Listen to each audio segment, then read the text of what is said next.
Delegates, it's never easy to follow the delegate from North Kerry, and this was a particularly difficult act to follow. The theme of this conference is that Ireland can do better with Labour, and there is one area where we must do better, and we need to do it quickly. Can you believe that 19% of boys and 14% of girls in Ireland, and I quote, always or often go to bed hungry?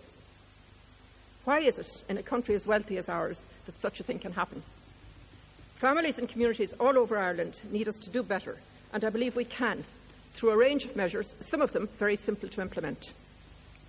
For children, the two main programmes funded from central government are the School Meals Programme and the Local School Meals Projects Scheme, whereby the Department provides grants to parents, teachers and voluntary organisations which undertake to provide meals to children.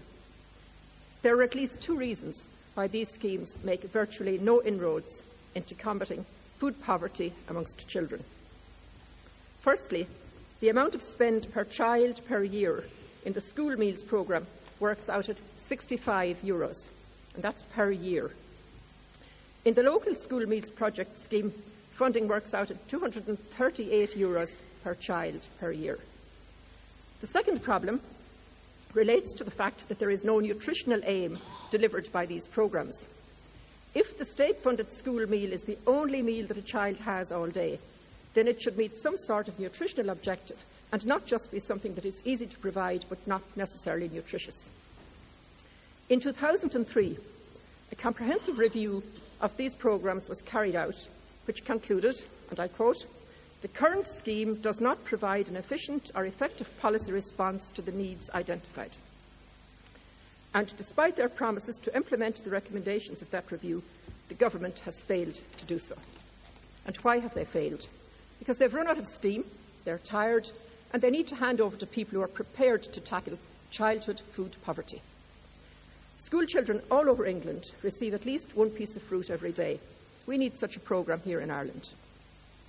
One piece of fruit per day doesn't sound like a lot, and indeed to most wealthy people in Ireland it may seem like very little indeed.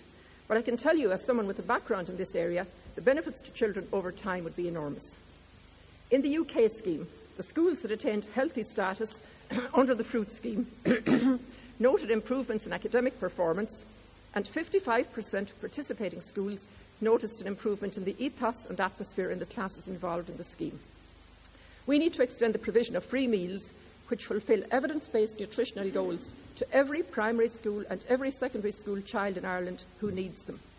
Finally, on a more general point, the government is far too dependent on expecting voluntary organisations to take the initiative.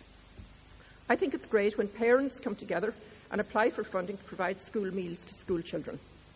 While we wait for public-spirited individuals like my colleague Councillor John Gallagher in my own constituency in Dublin South Central to group together and address these issues, vast amounts of suffering continue to be experienced.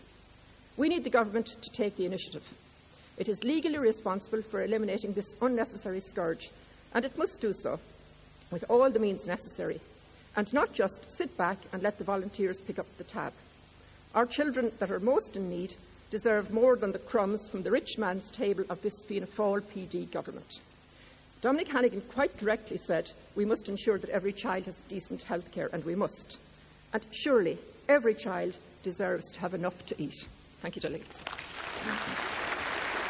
Dr. Mary Upton there on how many children often go to bed hungry, so the school meal service must be extended.